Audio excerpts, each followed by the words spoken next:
certains patients restent 24 heures, ouais. jusqu'à presque 24 heures surveillés par des ambulanciers dans cette Algeco. Avec Emmanuel Fernandez, on était dans l'hôpital de Strasbourg pour voir des soignants et puis on a découvert une chose, c'est que là derrière nous il y a une unité mobile.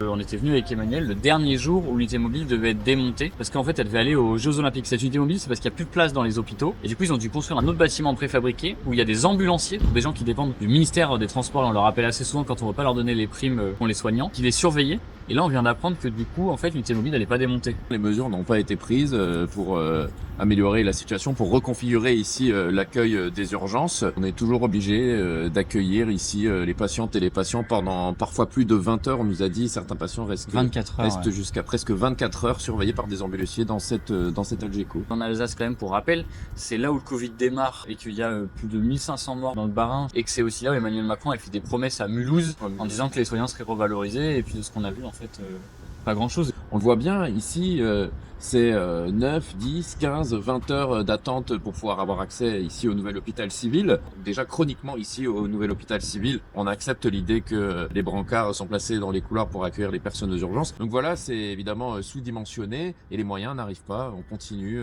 dans cette pénurie.